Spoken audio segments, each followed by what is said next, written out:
Assalamualaikum sobat sekalian. Tema kali ini adalah penyebab token listrik cepat habis.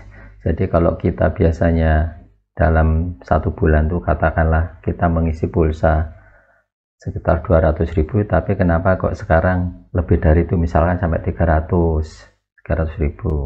Atau kalau menggunakan kWh meter pasca bayar, biasanya tagihan listrik di rumah kita itu katakanlah 500.000.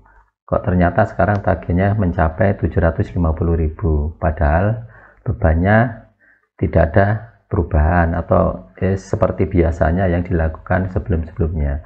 Tapi kenapa kok tagihannya membengkak? Nah, akan kita bahas di materi kali ini.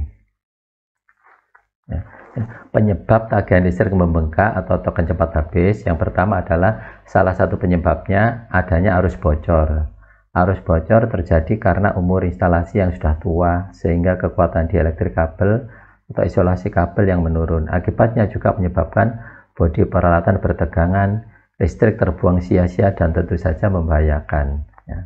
Penyebab yang lain, pemakaian peralatan kulkas, pompa air, dan komputer dengan instalasi yang kurang baik. Salah satu penyebab yang lain juga adalah bergabungnya netral dan grounding, baik disengaja maupun tidak. Jadi sekarang kita coba bagaimana cara mengecek terjadinya kebocoran arus itu sehingga tagihan kita atau token listrik cepat habis. Kita coba mulai dengan kWh yang prabayar dulu atau yang token isi ulang. Jadi pertama kali kita coba matikan semua peralatan listrik, baik itu kulkas, pompa air, lampu, dan sebagainya, semua dimatikan. Kemudian matikan semua saklar dan pastikan semua lampu atau peralatan listrik mati semua. Saklar mati, semua peralatan mati semua, tidak ada yang hidup sama sekali. Nah, setelah semuanya mati, dan pastikan lagi semua MCB on. Jadi baik MCB kWh maupun MCB yang ada di grup. Misalkan di sini adalah MCB kWh bawaan dari kWh meter dari PLN. Ini kita hidupkan, pastikan hidup. Kemudian MCB group, misalkan di sini ada MCB yang jumlahnya katakanlah di sini ada 6, kita hidupkan semuanya. Setelah dihidupkan, kita lakukan langkah selanjutnya, tekan 44 dan enter. Jadi di kWh meter yang prabayar ini kita tekan 44 dan enter. Bila muncul angka di kWh, misalkan ada 0,029, itu berarti ada kebocoran arus. Karena di situ sudah kita lakukan percobaan, semua peralatan sudah mati, saklar mati, tapi kenapa ada arus yang muncul? Itu berarti ada kebocoran arus. Bila muncul angka 000 atau angkanya 0 di kWh, itu berarti tidak ada kebocoran. Itu saja indikasinya. Sekarang kita lanjutkan untuk kWh pasca bayar. Caranya hampir sama, matikan semua peralatan listrik, matikan semua saklar, dan pastikan semua lampu atau peralatan listrik mati semua. Kemudian hidupkan semua MCB, baik MCB kWh maupun MCB group. Jadi dipastikan dalam kondisi on.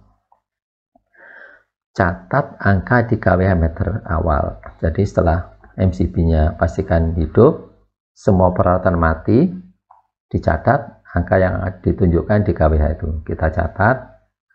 Setelah itu kita tunggu sampai katakanlah 2 atau 3 jam.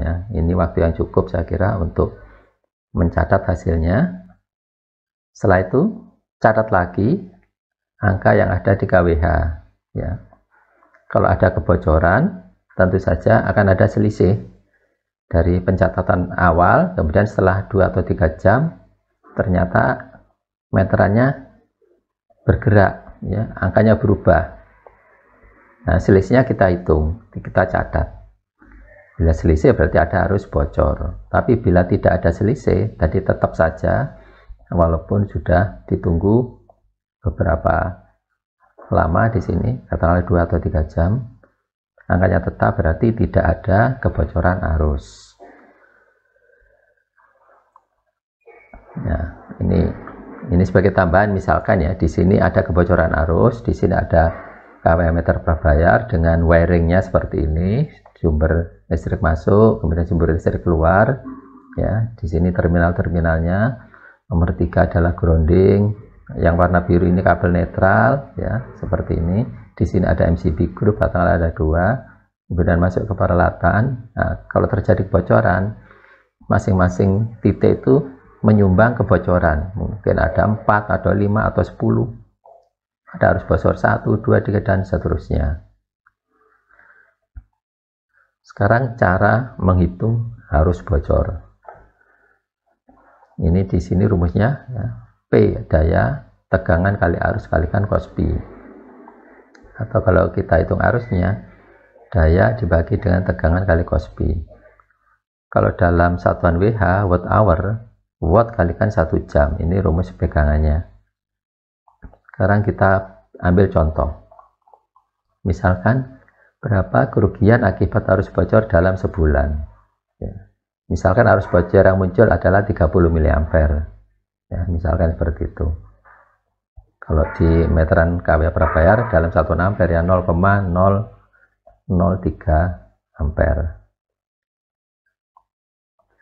Kita hitung ya, di sini tegangannya 220, arusnya 0,03 ampere. Kalikan cos pi-nya 0,85. Hasilnya adalah 5,61 dalam satuan watt. Kalau kita konversi ke satuan kWh, ya, 5,61 watt ini kita kalikan dengan 1 jam seperti rumus tadi ya. Kemudian dibagi 1000. 1000 ini karena satuannya dalam kilo, jadi watt ke kilo. Hasilnya ini 0,00561 kWh. Sekarang ya, bila tarif listrik per kWh 1444, kerugian arus bocor dalam sebulan bisa dihitung.